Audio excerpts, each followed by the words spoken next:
Good morning students. चलिए तो start करते हैं आज का लेसन। और आज हमें लॉ ऑफ केमिकल कंपोजिशन में फर्दर आगे मूव करते हुए जो लास्ट इसका एक लॉ हमारा बाकी रह गया है, हमें आज वो कंप्लीट करना है। तो हमारे लॉ का नाम लिखिए, आज का टॉपिक लिखिए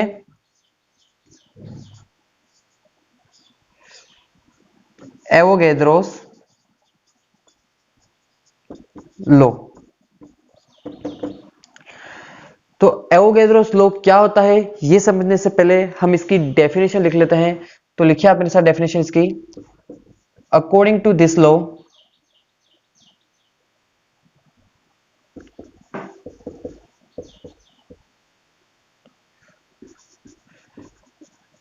equal volume of all gases under similar condition of pressure and temperature have equal number of moles and hence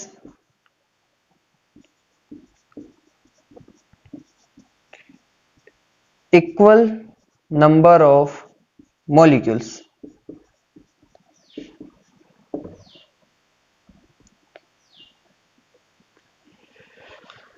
तो स्टूडेंट्स क्या कहता है लॉ आपका? According to this law, equal volume of all gases under similar condition of pressure and temperature. अगर सारी gases, दो या तीन से ज्यादा आपके पास गैसेस है, उनके पास सेम नंबर ऑफ वॉल्यूम्स है, सेम वॉल्यूम है उसके पास, उन तीनों गैसेस के पास अगर सेम वॉल्यूम है under similar pressure and temperature की कंडीशन पर, तो उनके नंबर ऑफ मोल्स भी क्या होंगे? सेम। और उनके नंबर ऑफ मॉलिक्यूल्स भी क्या होंगे? सेम होंगे। बट एक और चीज यहां पर नोट कर लीजिए, but atoms may not same.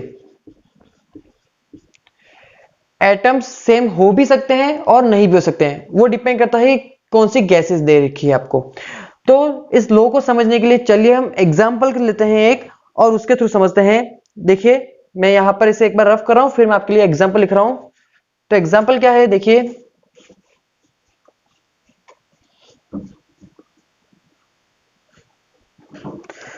कुछ गैसेस ले रहा हूं मैं, जैसे कि हाइड्रोजन, ऑक्सीजन, CO2, CH4। मैंने चार गैसेस का एग्जांपल लिया है। हमें क्या करना है, हम इसके पहले मोल्स कैलकुलेट करते हैं। क्या कैलकुलेट करते हैं हम? इसके पहले मोल्स कैलकुलेट करते हैं। तो मुझे बताइए, अभी हमने जो लॉ पढ़ा था उसमें क्या लिखा था? उसमें लिखा था कि इन गैसेस के number of volume, in gases का जो वॉल्यूम है वो सेम होगा under similar pressure and temperature की कंडीशन पर। ठीक है, तो इनका वॉल्यूम हम सेम मान लेते हैं। इनका वॉल्यूम कितना है? इनका वॉल्यूम हम मान लेते हैं कि V वॉल्यूम है इन सबके पास। कितना वॉल्यूम है? इन सबके पास कुछ V वॉल्यूम है। तो इनके पास अगर V वॉल्यूम है under similar pressure and temperature की कंडीशन पर, तो इनके नंबर ऑफ मोल्स भी क्या होंगे? सबके सेम होंगे। देखिए नंबर ऑफ मोल्स निकालने का फॉर्मूला क्या है? N इज इक्वल टू क्या होता है? PV upon RT। सही है। अब देखिए प्रेशर सेम है, टेम्परेचर सेम है, और वॉल्यूम सबका क्या है? इक्वल है। तो इन सब गैसेस के नंबर ऑफ मोल्स भी क्या आएंगे? सेम आएंगे क्या? यस। तो इनके नंबर ऑफ मोल्स में मान लेता हूं कितने हैं? N है। इन सब गैसेस के नंबर ऑफ मोल्स मैंने कितने मान लिए? N मान लिए। ठीक है,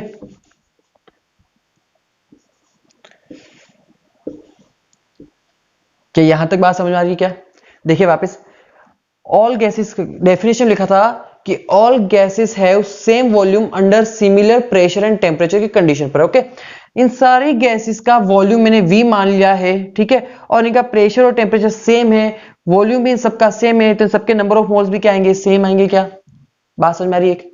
अब मुझे बताइए, अगर मुझे मोल्स से मुझे मॉलिक्यूल्स निकालने हैं, नंबर ऑफ मोल से मुझे नंबर ऑफ मॉलिक्यूल्स निकालने हैं, तो मैं कैसे कैलकुलेट करूंगा? देखिए मेरे पास फॉर्मूला क्या है, हम फॉर्मूला लिखते हैं, number of moles is equal to क्या होता है? गिवन नंबर ऑफ मॉलिक्यूल्स हमने पढ़ा है फॉर्मूला नंबर ऑफ मोल्स का। नंबर ऑफ मोल्स क्या होता है? Given number of particles upon Na particles. ठीक है, हमने यही फॉर्मूला पढ़ा है अभी तक। एक और देखिए मैं लिख रहा हूं आपके लिए, नंबर ऑफ मोल्स का हमने फॉर्मूला पढ़ा है given number of particles upon क्या पढ़ा है? अपॉन क्या आता है? Na। तो यहां पर हमें मॉलिक्यूल कैलकुलेट करना है, तो पार्टिकल की जगह क्या लिख दूंगा मैं? पार्टिकल की जगह क्या लिख दूंगा? मैं मॉलिक्यूल लिख दूंगा। सही है क्या? अब मुझे बताइए, मुझे मोल से मॉलिक्यूल निकालने हैं, तो मैं क्या करूंगा? Given number of molecule calculate करना है, तो Na से नंबर ऑफ मोल्स को क्या कर दूंगा? मल्टीप्लाई कर दूंगा। तो इन सारी गैसेस के नंबर ऑफ मोल्स क्या है? सेम है, तो इनके नंबर ऑफ मॉलिक्यूल्स भी क्या हो जाएंगे? N इंटू Na हो जाएंगे। तो देखिए इन सबके मॉलिक्यूल्स के नंबर ऑफ मॉलिक्यूल्स कितने हो गए? N into Na, N into Na, N into Na, और लास्ट में भी क्या हो जाएगा? N into Na। क्या ये बात समझ में आ रही है? कि यहां तक देखिए क्या करना था हमें? हमें मोल से मॉलिक्यूल निकालना था, तो number of moles is equal to होता है given number of molecules upon Na molecule. तो सारी गैसेस के नंबर ऑफ मोल्स क्या है? सेम है। तो अगर गिवन नंबर ऑफ मॉलिक्यूल निकालना है, तो मोल्स में मैं Na का मल्टीप्लाई कर दूंगा, तो सारी गैसेस के नंबर ऑफ मॉलिक्यूल्स कितने आ गए? N इंटू Na आ गए। क्या यहां पर आप देख पा रहे हो? क्या यहां पर आप देख पा रहे हो कि सारी गैसेस का अगर वॉल्यूम सेम था under same pressure and temperature condition पर, तो इनके नंबर ऑफ मोल्स भी क्या आ गए? सेम आ गए। नंबर ऑफ मॉलिक्यूल्स भी क्या आ गए? सेम आ गए। लेकिन अब बात आती है नंबर ऑफ एटम्स की। मैंने अभी बोला था एटम्स सेम हो भी सकते हैं और नहीं भी हो सकते हैं। तो देखिए एटम्स के बारे में समझते हैं। अब मुझे बताइए, क्या आप नंबर ऑफ मोल से एटम्स निकाल सकते हो क्या? ये बात समझिए, क्या आप नंबर ऑफ मोल से एटम्स कैलकुलेट कर सकते हो क्या? देखिए ध्यान से, फॉर्मूला क्या है हमारा? हमारे पास देखिए एक हाइड्रोजन है, एक हाइड्रोजन में कितने एटम है? 2 एटम है। देखिए मैं यहां पर लिख रहा हूं, एक हाइड्रोजन के अंदर कितने एटम है? 2 हाइड्रोजन के एटम है। एक हाइड्रोजन मॉलिक्यूल में बात कर रहे हैं, एक हाइड्रोजन के गैस के मॉलिक्यूल में 2 हाइड्रोजन के क्या है? एटम है। तो मुझे बताइए हमारे पास हाइड्रोजन टोटल कितना है? हाइड्रोजन है N इंटू Na मॉलिक्यूल्स। तो मुझे बताइए अगर एक हाइड्रोजन मॉलिक्यूल में 2 हाइड्रोजन एटम है, तो N इंटू Na में कितने हाइड्रोजन के एटम हो जाएंगे?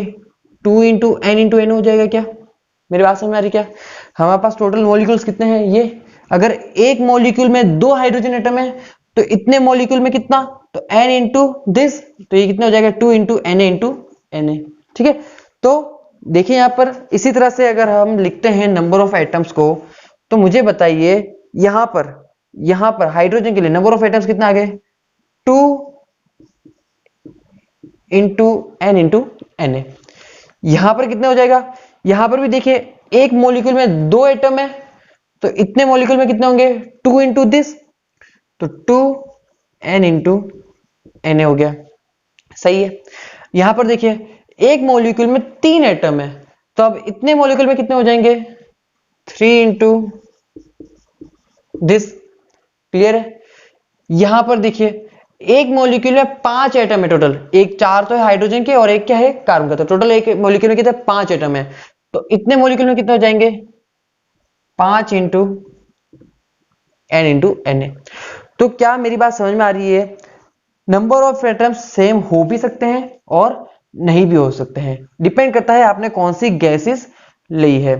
तो हमने एवोगैड्रोस लॉ में ये पढ़ा कि अगर सारी गैसेस का वॉल्यूम आप सेम ले रहे हो under similar condition of temperature and pressure, तो इनके नंबर ऑफ मोल्स भी क्या होते हैं? सेम होते हैं, और इनके नंबर ऑफ मॉलिक्यूल्स भी क्या होते हैं? सेम होते हैं। बट इनके नंबर ऑफ एटम सेम हो भी सकते हैं और नहीं भी हो सकते हैं। तो ये लॉ था हमारा एवोगैड्रोस लॉ। तो स्टूडेंट्स, हमने लॉ ऑफ केमिकल कंपोजिशन में टोटल 6 लॉ कंप्लीट कर चुके हैं, और ये सारे लॉ मैंने बहुत अच्छे से आपको समझाए हैं। आप इन सारे लॉ का अच्छे से रिवीजन कीजिए। अब चलिए आज के लेसन में हम आगे मूव करते हैं और हमारा नेक्स्ट टॉपिक स्टडी करते हैं। तो पहले आप ये नोट कर लीजिए पूरा।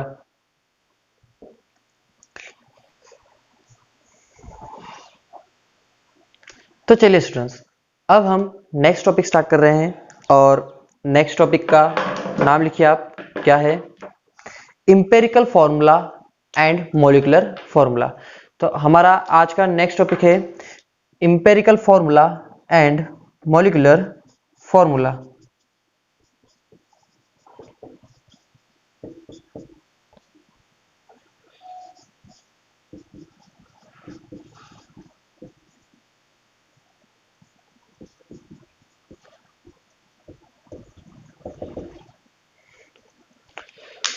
तो चलिए स्टूडेंट्स देखते हैं क्या होता है ये। जैसे कि अगर इसकी डेफिनेशन लिखे तो उससे पहले मैं आपको कुछ चीज समझा देता हूं। देखिए मैं एग्जांपल ले रहा हूं C6H12O6। ये क्या है? तो ये क्या है? ये ग्लूकोज है। ये ग्लूकोज का क्या है? तो ग्लूकोज का मॉलिक्यूलर फॉर्मूला है। तो हमने इसे मॉलिक्यूलर फॉर्मूला क्यों बोला? मतलब कि ये फॉर्मूला है जो इस ग्लूकोज मॉलिक्यूल के अंदर present number of carbon atoms, hydrogen atoms और ऑक्सीजन एटम्स की क्या दे रहा है? हमें जानकारी दे रहा है। तो एक मॉलिक्यूलर फॉर्मूला होता क्या है? वो सिंपलेस्ट फॉर्मूला या फिर वो फॉर्मूला जो उस मॉलिक्यूल के अंदर present actual number of atoms के बारे में हमें डिस्क्रिप्शन देता है, उसे क्या कहेंगे? हम मॉलिक्यूलर फॉर्मूला कहेंगे। तो यहां पर ध्यान से देखिए, यहां पर अगर मैं ग्लूकोज का अगर ये फॉर्मूला लिख रहा हूं C6H12O6, तो यहां से हमें क्या पता चल रहा है? यहां से मुझे यह पता चलता है कि एक ग्लूकोज मॉलिक्यूल में 6 कार्बन एटम है, 12 हाइड्रोजन एटम है और 6 क्या है? ऑक्सीजन एटम है। तो इसलिए ये क्या है? मॉलिक्यूलर फॉर्मूला की अगर हम डेफिनेशन लिखेंगे तो हम क्या बोलेंगे?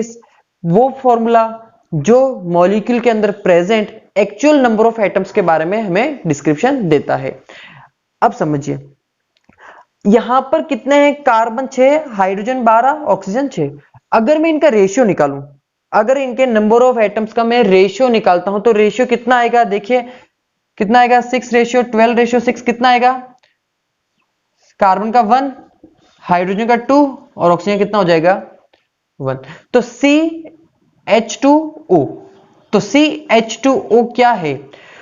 तो ये सिंपलेस्ट रेशियो है इस पूरे ग्लूकोज मॉलिक्यूल के नंबर ऑफ एटम्स, इसके अंदर जो भी नंबर ऑफ एलिमेंट्स है उनके नंबर ऑफ एटम्स का क्या है? एक सिंपलेस्ट रेशियो है। तो ये सिंपलेस्ट रेशियो है इन नंबर ऑफ एटम्स का, इसे ही क्या बोलते हो आप? इंपेरिकल फॉर्मूला बोलते हो। बात समझ में आती क्या? ध्यान से देखिए, यहां से अगर हम दोनों को रिलेट करें, अगर आप देख पा रहे हो, अगर हम मॉलिक्यूलर फॉर्मूला और इंपेरिकल फॉर्मूला अगर दोनों को रिलेट कर रहे हैं तो देखिए क्या आ रहा है? जो मॉलिक्यूलर फॉर्मूला है वो क्या होगा? इंपेरिकल फॉर्मूले के n टाइम्स होगा। समझिए इसको, एग्जांपल यहां पर अप्लाई करते हैं। C6H12O6 क्या इंपेरिकल फॉर्मूले के यहां पर हम ये लिख सकते हैं CH2O6। क्या ये दोनों चीज सेम है? यस। यहां पर क्या हो रहा है? देखिए रिलेशन हमने अभी निकाला, मॉलिक्यूलर फॉर्मूला क्या होगा? Empirical formula into n। तो यहां पर हमारा मॉलिक्यूलर फॉर्मूला है और ये इसका सिंपलेस्ट फॉर्मूला है जिसे आप इंपेरिकल फॉर्मूला बोलते हो। इसको अगर हम 6 टाइम कर देते हैं तो क्या वो मॉलिक्यूलर फॉर्मूला के इक्वल आता है क्या? यस आता है। यहां पर जो n है, n कैसे कैलकुलेट करते हो आप? तो देखिए ध्यान से, n क्या होता है? n सिंपल सा है कि आप क्या करो, मॉलिक्यूलर फॉर्मूला मास में मॉलिक्यूलर मास लिख लीजिए आप भले। मॉलिक्यूलर फॉर्मूला मास में इंपेरिकल फॉर्मूला मास से क्या कर दो आप? डिवाइड कर दो। इंपेरिकल फॉर्मूला मास से आप क्या करो? डिवाइड करो। तो आपको क्या मिल जाता है? नंबर ऑफ n के नंबर ऑफ मॉलिक्यूल्स आपको मिल जाएंगे। जैसे इसे यहां पर अप्लाई करते हैं ग्लूकोज के लिए, तो मुझे बताइए यहां पर ग्लूकोज का मास कितना होता है? तो 180। मॉलिक्यूलर मास कितना होता है? 180 अपॉन इंपेरिकल फॉर्मूला का मास कितना आ रहा है? तो देखिए कार्बन का 12, हाइड्रोजन का 2, तो 12 प्लस 2 14, 14 प्लस ऑक्सीजन का कितना है? 16, तो 30 हो गया। तो मुझे बताइए यहां से n की वैल्यू कितनी आ जाएगी? यहां से n की वैल्यू कितनी आ रही है? 6 आ रही है। तो क्या ये चीज हमने अभी यहां पर निकाल सॉल्व की थी? यस की। तो बेसिकली मॉलिक्यूलर फॉर्मूला क्या होता है? वो फॉर्मूला जो मॉलिक्यूल के अंदर present actual number of atoms के बारे में हमें डिस्क्रिप्शन देता है, वो तो हो गया हमारा मॉलिक्यूलर फॉर्मूला। और वो सिंपलेस्ट फॉर्मूला जो मॉलिक्यूल के अंदर प्रेजेंट उसके नंबर ऑफ एटम्स का सिंपलेस्ट रेशियो प्रोवाइड करता है, वो क्या होता है? हमारा इंपेरिकल फॉर्मूला। मॉलिक्यूलर फॉर्मूला और इंपेरिकल फॉर्मूला में क्या रिलेशन है? तो ये रिलेशन है। इस एन को कैसे कैलकुलेट करते हो? तो आप क्या करो, मॉलिक्यूलर मास में इंपेरिकल फॉर्मूला मास का क्या कर दो, डिवाइडेशन करो, तो आपको क्या मिल जाएगी? एन की वैल्यू मिल जाएगी। जैसे कि अभी हमने यहां पर चेक किया, देखिए यहां पर हमने मॉलिक्यूलर फॉर्मूला, मॉलिक्यूलर मास लिखा अपॉन इंपेरिकल मास हमने डिवाइड किया, एन की वैल्यू कितनी आई? 6। यही हमने अभी यहां पर चेक कर रहा। तो ये होता है पूरा मॉलिक्यूलर फॉर्मूला और इंपेरिकल फॉर्मूला। चलिए, ये समझने के बाद अब हम इसकी डेफिनेशन लिख लेते हैं। तो डेफिनेशन लिखिए first, molecular formula.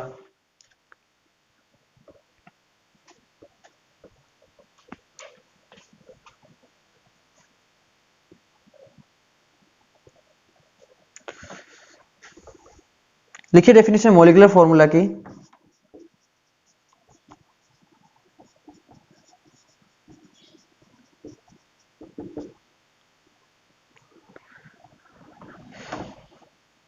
The formula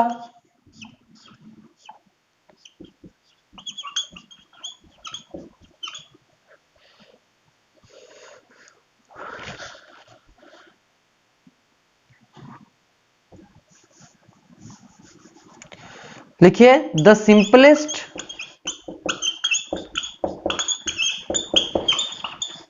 formula of molecule which gives the actual number of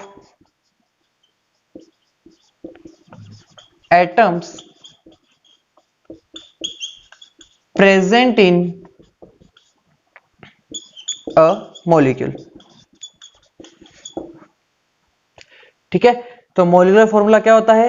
the simplest formula of molecule which gives the actual number of atoms present in a molecule।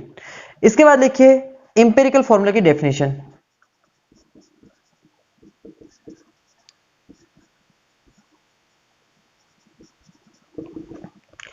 तो क्या होता है empirical formula?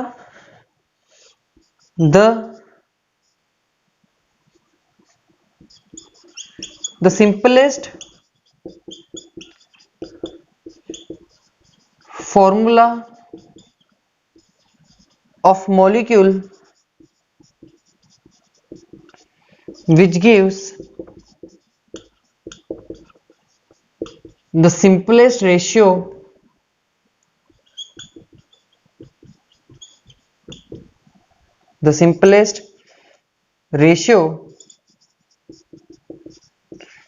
of number of the simplest ratio of the number of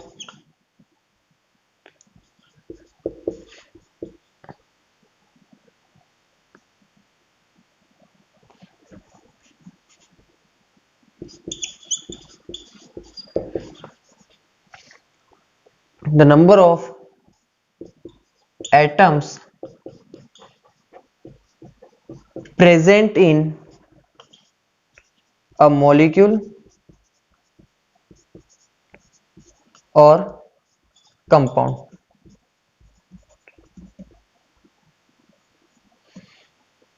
ठीक है, तो empirical formula क्या होता है?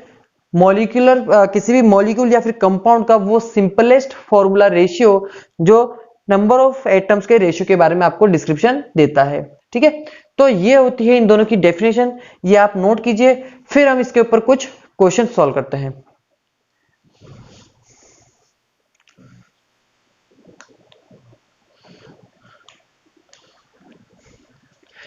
चलिए स्टूडेंट्स, तो एक न्यूमेरिकल सॉल्व करते हैं। लिखिए न्यूमेरिकल क्या है? एन ऑर्गेनिक कंपाउंड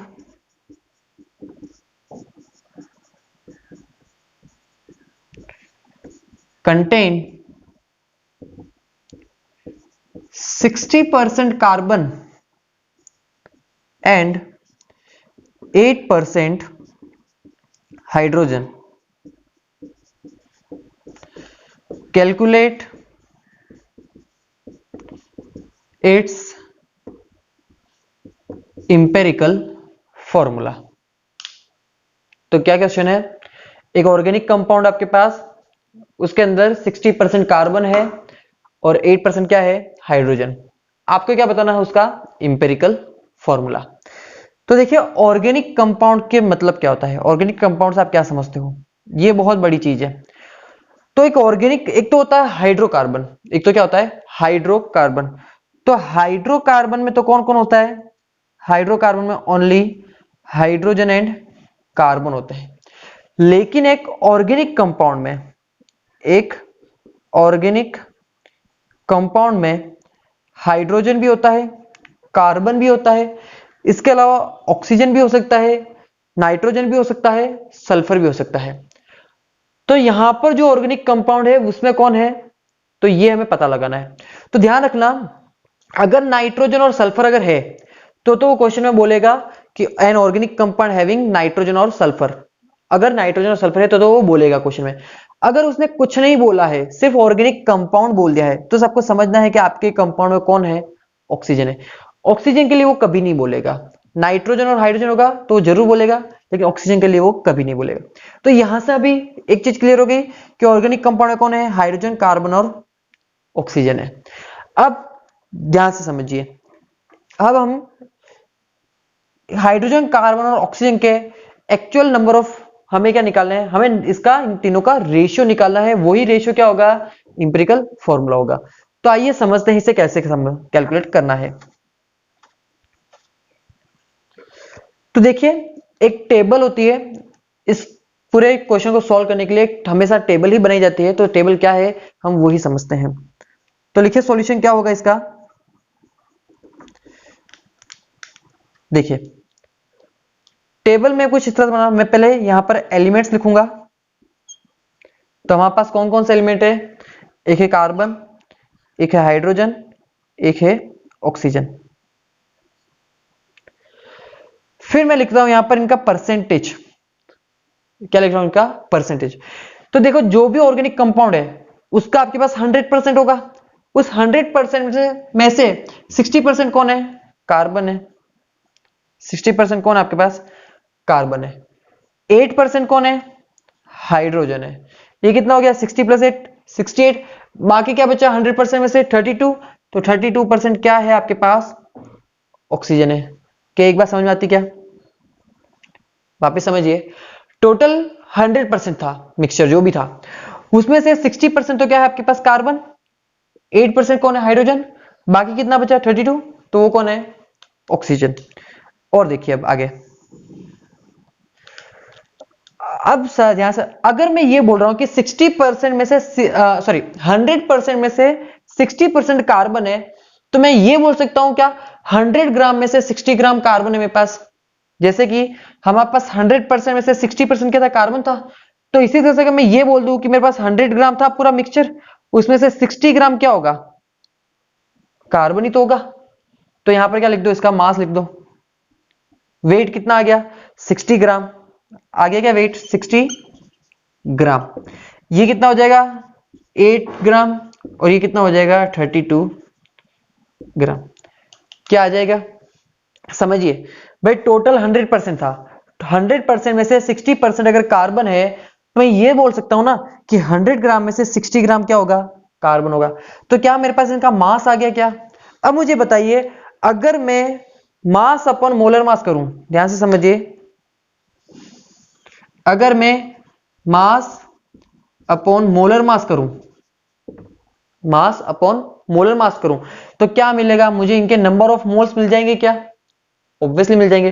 तो बताइए कार्बन का मास कितना है 60, मोलर मास कितना है कार्बन का, तो कार्बन का मोलर मास कितना होता है 12, 12 लिख दिया।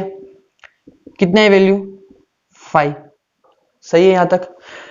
हाइड्रोजन के लिए चेक कीजिए, हाइड्रोजन का मास कितना दे रखा है 8, 8 अपॉन हाइड्रोजन का मास कितना होता है 1, तो 1 सॉरी 8 आ गया। अब देखिए ऑक्सीजन के लिए चेक कीजिए, ऑक्सीजन का मास कितना है 32 अपॉन इसका मास कितना होगा, एटॉमिक मास 16, तो कितना आ गया ये 2। तो ये क्या आ गया हमारे पास, नंबर ऑफ मोल्स का क्या आ गया, रेशियो आ गया। ये जो हमारे पास वैल्यू आई है ये क्या हमारे पास नंबर ऑफ मोल्स रेशियो, ये हमारे पास क्या है मोल रेशियो कितना है 5, 8 एंड 2। तो क्या हमारे पास यहां पर मोल रेशियो आ चुका है क्या? तो मोल रेशियो मतलब कि कार्बन के मोल्स कितने हुए कंपाउंड में 5, हाइड्रोजन के कितने हो गए 8 और ऑक्सीजन कितने हो जाएंगे 2। तो यही क्या आपका ये जो आपका सिंपलेस्ट जो मोल रेशियो आया है वही क्या है आपका इंपेरिकल फॉर्मूला। देखिए इंपेरिकल फॉर्मूला क्या होता है, the simplest ratio of number of atoms. Okay, तो एक मॉलिक्यूल का सिंपलेस्ट रेशियो हमने निकाल लिया। देखिए हमने मोल रेशियो निकाल लिया, जो मोल का रेशियो है वही क्या इसका इंपेरिकल फॉर्मूला है। वापिस देखिए हमने क्या किया, हमने एलिमेंट लिया कार्बन, हाइड्रोजन और ऑक्सीजन, इनका परसेंटेज लिया हमने 100% में से 60% तो कार्बन था, 8% हाइड्रोजन था और बाकी का 32% कौन था ऑक्सीजन था। अगर 100% में से 60% कार्बन है तो मैं ये बोल सकता हूं ना कि 100 ग्राम में से 60 ग्राम क्या है मेरे पास कार्बन। तो इनके सबके मेरे पास क्या आ गए मास, मास अपॉन मोलर मास करूंगा तो क्या आ जाएगा मेरे पास मोल्स आ जाएंगे सबके। तो मोल्स का जो रेशियो है वही तो क्या है इंपेरिकल फॉर्मूला है ना। जैसे कि अभी हमने देखिए ध्यान से हमने ग्लूकोज की बात की थी, ग्लूकोज का फॉर्मूला क्या था C6H12O6।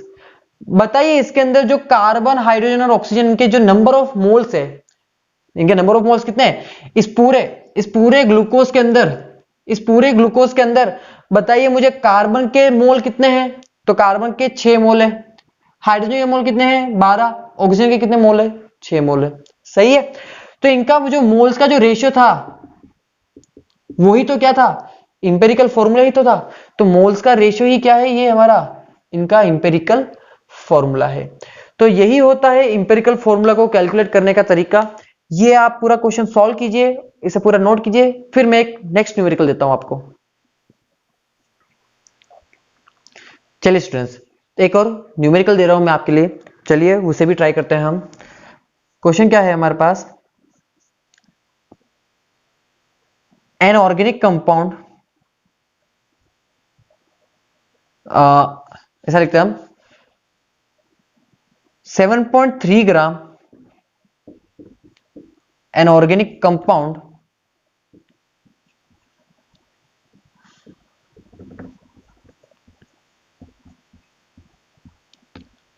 contain 3.6 gram carbon, 0.7 gram hydrogen, 1.5 gram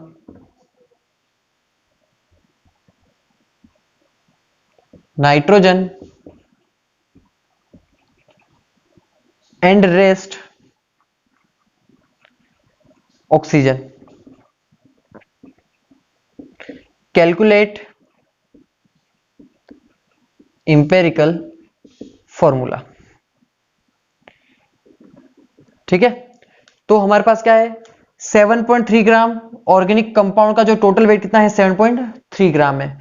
उस 7.3 ग्राम में से 3.6 ग्राम तो क्या है कार्बन, 0.7 ग्राम है हाइड्रोजन, 1.5 ग्राम है नाइट्रोजन और बाकी जो बच गया वो क्या है ऑक्सीजन है। तो आपको क्या निकालना है इंपेरिकल फॉर्मूला इसका कैलकुलेट करना है।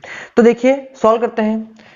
देखिए स्टूडेंट्स हमारे पास एक मिक्सचर है ऑर्गेनिक कंपाउंड का, इसका जो टोटल वेट है कितना है 7.3 ग्राम है। कितना है 7.3 ग्राम है। इसमें क्या क्या है आपके पास, इस पूरे मिक्सचर के अंदर एक तो है कार्बन, एक है हाइड्रोजन, एक है नाइट्रोजन और एक है ऑक्सीजन। हमें क्या करना है, हमारे पास मिक्सचर का मास है, हम इन सबका मास निकाल लेते हैं। देखिए कार्बन का मास दे रखा है इसने 3.6, इसका दे रखा है 0.7, इसका दे रखा है 1.5, बाकी कितना बच गया 3.6 प्लस 0.7 कितना हो जाएगा 4.2, 4.2 प्लस 1.5 कितना हो जाएगा 5.7। तो 7.3 में से 5.7 गया तो कितना बच गया 0.36 बच गया। कितना बच गया 0.6 बच गया। ठीक है सही है 0.6।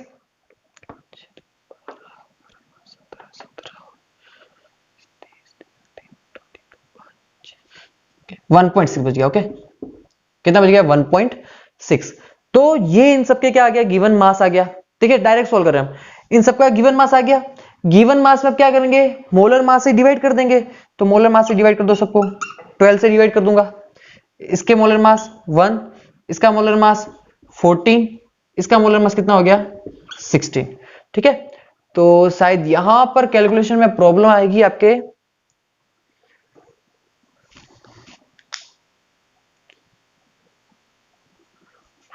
चलो कोई बात नहीं, इसको 1.5 रहने देते हैं। अब देखिए, गिवन मास अपन मोलर मास, तो मोल्स आ जाएंगे। या कितने मोल्स आ गए? 0.3। गिवन मास अपन मोलर मास, मोल्स आ जाएंगे 0.7।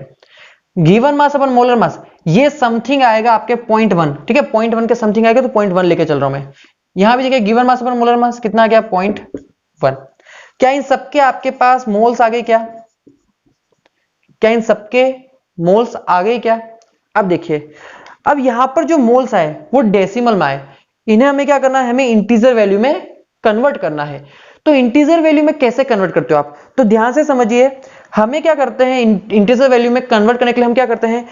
इन चारों वैल्यू में से जो सबसे स्मॉलेस्ट वैल्यू होगी उसको क्या कर देंगे? सबके अंदर डिवाइड कर देंगे। इन चारों में से जो सबसे स्मॉलेस्ट वैल्यू होगी उसका सबके अंदर डिवाइडेशन कर देंगे। तो सबसे स्मॉलेस्ट वैल्यू क्या है? 0.1। तो 0.1 का क्या करो? सबके अंदर डिवाइड कर दो।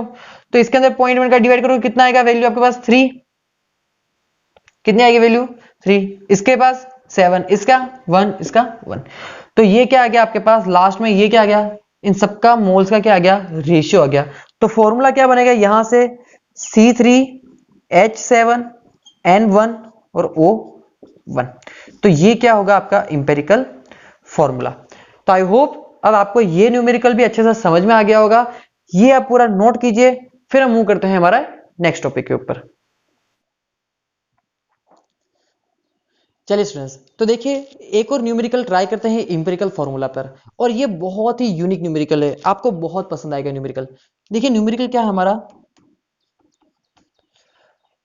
न्यूमेरिकल लिखिए, a compound containing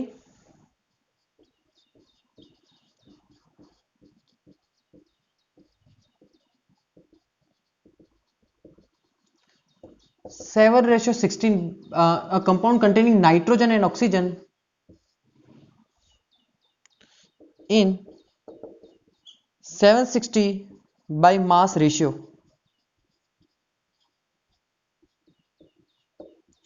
If vapor density of compound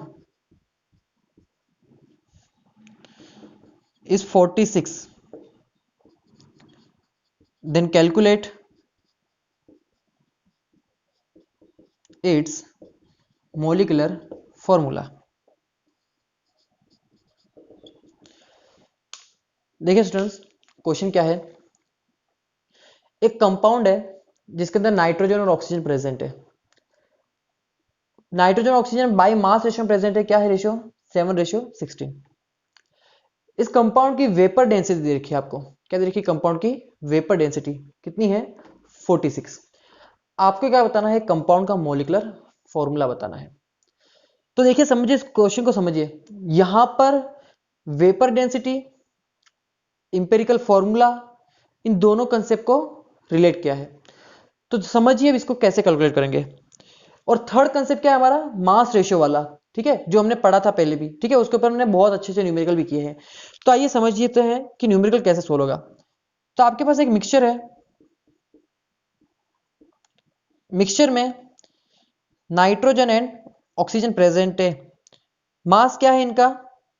7:16। Mass ratio ये दे रखा है आपको। ठीक है, हमें अगर मास रेशियो दे रखा है तो मुझे बताइए इस नाइट्रोजन का मास, मोलर मास कितना होगा? एटॉमिक मास 14, इसका कितना होगा? 16। ठीक है, एटॉमिक मास हो गया ये। अगर मुझे किसी एटम का, एलिमेंट का मास है, तो क्या मैं इसके मास अपॉन मोलर मास करके क्या इसका मोल्स रेशियो निकाल सकता हूं क्या? हमने किया ऐसे क्वेश्चन। तो मोल्स रेशियो निकालते हैं। मोल्स रेशियो कैसा आ जाएगा? कितना आ जाएगा? 7 given mass upon molar mass कितना हो जाएगा? 14। कितना आ गया ये? 1/2 रेशियो। इसका क्या हो जाएगा, given mass upon molar mass, तो मतलब कि 1।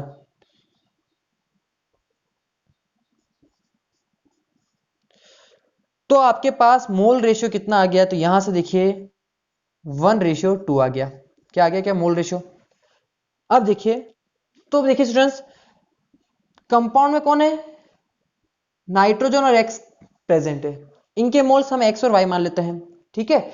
अब मुझे बताइए, यहां पर हमने मिक्सचर में इनके मोल रेशियो कितने निकाले, 1:2 निकाला।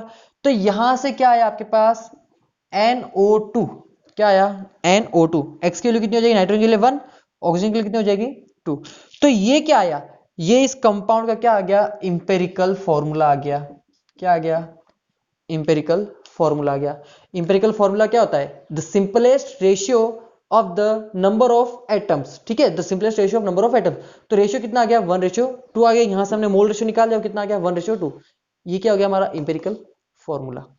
अब समझिए, हमें पता है कि इंपेरिकल फॉर्मूला से हमें क्या निकालना है, मॉलिक्यूलर फॉर्मूला निकालना है। तो समझिए मॉलिक्यूलर फॉर्मूला क्या होता है, हमने अभी पढ़ा था। मॉलिक्यूलर फॉर्मूला क्या होता है, इंपेरिकल फॉर्मूला इंटू एन। अब हमें ये एन कैलकुलेट करना है, क्योंकि इंपेरिकल फॉर्मूला हमें पता है, मॉलिक्यूलर फॉर्मूला हमें कैलकुलेट करना है, और एन भी हमें चाहिएगा। तो एन कैसे निकालोगे, तो अभी हमने फॉर्मूला पढ़ा एन के लिए। एन क्या होता है, molecular mass, molecular mass upon क्या हो जाएगा, इंपेरिकल फॉर्मूला मास। क्या मेरी बात सही है, क्या हो जाएगा, एन की वैल्यू क्या हो जाएगा, एन की वैल्यू कैसे कैलकुलेट करते हो, molecular mass upon empirical formula mass. अब देखिए स्टूडेंट्स, इंपेरिकल फॉर्मूला ये है, इसका अगर मास निकालो तो कितना आ रहा है, 46। कितना आ रहा है, 46। अब क्या चाहिए, मोलिकुलर का मास चाहिए, ठीक है, मोलिकुलर मास चाहिए। तो मोलिकुलर का मास, जो कंपाउंड का आपको मास है, कंपाउंड ही नहीं पता तो कंपाउंड का मास कैसे निकालोगे। तो देखो हमें क्या दे रखी है, हमें वेपर डेंसिटी दे रखी है। और हमने पढ़ा था वेपर डेंसिटी में कि मोलिकुलर अगर मास निकालता है, अगर मोलर मास आपको कैलकुलेट करना है, तो क्या हो जाएगी, 2 इंटू वेपर डेंसिटी हो जाएगी। हमने पढ़ा था। तो 2 इंटू वेपर डेंसिटी करो, 2 इंटू 46, इसे उठाओ और यहां पर पुट कर दो। तो 2 इंटू 46 क्या आ गया, क्या यहां से हमारे पास एन की वैल्यू निकल रही है क्या, तो एन की वैल्यू कितनी आ रही है कैलकुलेट करने पर, 2 आ रही है। एन की वैल्यू 2 आ गई, इस एन की वैल्यू को यहां पर पुट करो। तो पुट करने पर देखिए आप ध्यान से, NO2 होल कितना हो जाएगा, ट्वाइस। मतलब कि यहां से मॉलिक्यूलर फॉर्मूला क्या बन रहा है, इसको ध्यान से देखिए, यहां से मॉलिक्यूलर फॉर्मूला क्या बन रहा है, तो देखिए N2O4 क्या बन रहा है, N2O4। तो इस कंपाउंड में जहां पर आपको नाइट्रोजन ऑक्सीजन का मास रेशियो 7/16 है, उसकी वेपर डेंसिटी 46 है, उसका मॉलिक्यूलर फॉर्मूला कितना आ गया, N2O4। तो ये क्वेश्चन बहुत यूनिक था। इस क्वेश्चन में क्या था, यहां पर हमें मोल रेशियो भी निकालना आना चाहिए, हमें वेपर डेंसिटी भी पता होनी चाहिए, और हमें मॉलिक्यूलर इंपेरिकल फॉर्मूला का कंसेप्ट भी पता होना चाहिए। तो 3 कंसेप्ट को मिलाकर यहां पर एक अच्छा सा एक न्यूमेरिकल तैयार किया आपके लिए। तो आई होप अब आपको ये न्यूमेरिकल अच्छे से समझ में आ गया होगा। तो ये आप नोट कीजिए, फिर इसके बाद हम कुछ और भी अच्छे इंपॉर्टेंट क्वेश्चन करते हैं। चलिए स्टूडेंट्स, तो कुछ इंपॉर्टेंट न्यूमेरिकल सॉल्व कर लेते हैं आज हम। तो चलिए न्यूमेरिकल सेशन स्टार्ट करते हैं। लिखिए, कैलकुलेट, ऐसा लिखते हैं, अ मिक्सचर कंटेनिंग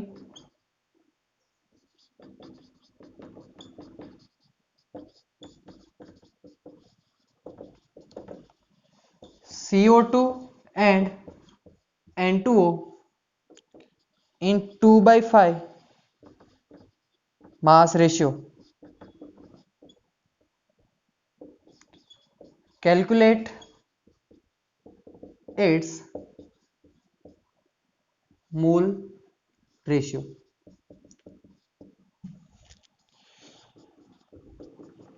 तो क्या है, एक मिक्सचर है, उसके अंदर CO2 और N2O गैस प्रेजेंट है 2/5 मास रेशियो में, by mass ratio. Calculate is it's molar ratio. तो देखिए क्या करना है हमें, हमारे पास एक मिक्सचर है, यहां पर CO2 एंड N2O दोनों गैस प्रेजेंट है। यहां पर हमें मास दिया है, मास कितना दिया है, मास रेशियो दिया है 2/5। क्या हमें इनके मोलर मास पता है?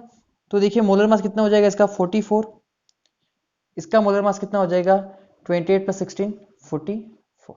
हमें दोनों के मोलर मास पता है। तो मुझे बताइए अगर मास और मोलर मास पता है तो क्या हम मोल्स कैलकुलेट कर सकते हैं क्या? Yes, given mass upon molar mass, given mass upon molar mass. तो बताइए कितना आया मोल्स रेशियो, मोल्स रेशियो कितना आया 2/5। तो बस यही था इस न्यूमेरिकल में। हमने क्या किया, मिक्सचर का हमारे पास फॉर्मूला, हमें मिक्सचर में दो गैसेस थी CO2 और N2O, दोनों का मास रेशियो पता है, दोनों का मोलर मास भी हमें आता है कैलकुलेट करना। अगर हम मास अपॉन मोलर मास करते हैं तो हमें क्या मिल जाता है, मोल्स का रेशियो मिल जाएगा। तो ये मोल्स का रेशियो हमें कैलकुलेट कर लिया हमने। तो ये न्यूमेरिकल आप नोट कीजिए, फिर कुछ और न्यूमेरिकल करते हैं। Number of molecules of water present in 1 liter H2O। Question क्या हमारा, calculate the number of molecules of water present in 1 litre H2O। तो देखो इसे कैसे सॉल्व करेंगे। यहां पर बहुत से बच्चे गलती करते हैं, हम कभी कभी क्या फॉर्मूला लगा लेते हैं, हम फॉर्मूला लगा देते हैं number of moles is equal to given volume upon 22.4 litre. ठीक है, हम सोचते हैं हमारे पास गिवन वॉल्यूम है, 22.4 से डिवाइड कर देंगे, नंबर ऑफ मोल्स आ जाएंगे, फिर हम नंबर ऑफ मोल्स में फॉर्मूला लगा लेंगे गिवन नंबर ऑफ मॉलिक्यूल्स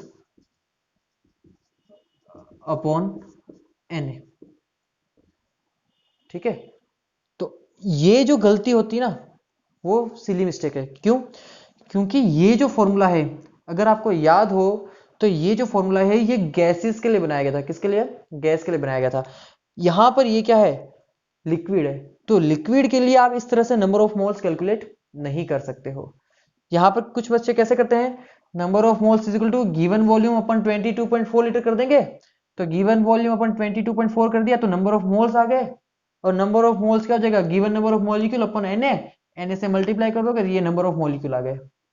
तो ये गलत तरीका है। ठीक है, क्योंकि यहां पर लिक्विड है और ये जो फॉर्मूला है वो गैसेस के लिए है। ठीक है, तो देखिए अब इस तरह के न्यूमेरिकल को आप कैसे सॉल्व करोगे। मैंने ऐसे न्यूमेरिकल पहले भी सॉल्व करवाए हैं आपको, अगर आपको याद होगा तो आप समझ जाओगे और आप इजीली सॉल्व कर लोगे, नहीं तो कोई बात नहीं, मैं समझा रहा हूं आपको। तो देखो हमारे पास क्या दिया है, हमारे पास वॉल्यूम ऑफ वाटर दिया है। क्या दिया है, वॉल्यूम ऑफ वाटर दिया है कितना, 1 लीटर। मैं क्या कर सकता हूं, मुझे एक्चुअल में नंबर ऑफ मॉलिक्यूल्स निकालने के लिए पहले नंबर ऑफ मोल्स तो निकालने ही पड़ेंगे। तो मेरे पास एक फॉर्मूला है, density is equal to mass upon volume. ठीक है, मेरे पास एक फॉर्मूला है, density is equal to mass upon volume. Water की डेंसिटी कितनी होती है, तो वाटर की डेंसिटी होती है 1 ग्राम पर ml। कितनी होती है, 1 ग्राम पर ml होती है। वेट जो भी मास ऑफ वाटर मुझे चाहिए, mass of the water upon volume कितना दिया है, तो 1000 ml दिया है। कितना दिया है, 1000 ml। तो यहां से मुझे आप बताइए, यहां से मास ऑफ दी वाटर कितना आ जाएगा, देखिए यहां से मास ऑफ दी वाटर कितना आ जाएगा, 1000 ग्राम आ जाएगा। क्या इस चीज से एग्री आप? हमने क्या किया, density is equal to mass upon volume, density होती है 1 ग्राम पर ml वाटर की। ठीक है, तो ये तो आपको आना चाहिए। ठीक है, ये कॉमन सेंस है। मास ऑफ द वाटर में कैलकुलेट करना है, वॉल्यूम हमें पता था, तो हमें क्या आ गया, मास ऑफ द वाटर आ गया 1000 ग्राम। तो अब ध्यान से देखिए, अगर मेरे पास नंबर ऑफ मोल्स अब मुझे कैलकुलेट करना है वाटर का, किसका, वाटर का नंबर ऑफ मोल्स मुझे कैलकुलेट करना है, तो मुझे गिवन मास किसका चाहिए, वाटर का, और मोलर मास किसका चाहिए, वाटर का। क्या मेरे पास गिवन मास है, यस 1000 ग्राम, लिख लिया हमने 1000 ग्राम। क्या हमारे पास मोलर मास है वाटर का, तो हमें पता है वाटर का मोलर मास कितना होता है, 18 ग्राम पर मोल। ग्राम से ग्राम गया, ग्राम से ग्राम गया, नंबर ऑफ मोल्स कितना आ जाएंगे, 55.5 मोल। कितना आ जाएंगे? 55.5 मोल। क्या अब हमारे पास नंबर ऑफ मोल्स आ गए क्या वाटर के? यस आ गए। तो मुझे याद दिलाइए, देखिए नंबर ऑफ मोल्स का एक और फॉर्मूला था, given number of molecules upon Na। क्या मेरे पास नंबर ऑफ मोल्स है, मुझे Na पता है, अगर मोल्स और Na का अगर मैं मल्टीप्लाई कर दूं तो क्या मेरे पास गिवन नंबर ऑफ मॉलिक्यूल्स आ जाएंगे क्या? तो कितना आएंगे देखिए, 55.5 मोल्स है आपके पास, तो 55.5 मोल से given number of molecules upon कितना हो जाएगा? Na को यहां मल्टीप्लाई कर दो तो वैल्यू कितनी आ जाएगी? 55.5 Na। तो ये जो है ये क्या है? 1 लीटर वाटर के अंदर present given number of molecules है। तो इस तरह से आप ऐसे टाइप के न्यूमेरिकल आप सॉल्व करते हो। इसी तरह के और भी ज्यादा इंपॉर्टेंट न्यूमेरिकल आपकी एनसीईआरटी में प्रेजेंट है, तो आप उसे भी सॉल्व कर सकते हैं। अब हम मिलते हैं नेक्स्ट लेक्चर में नए टॉपिक के साथ।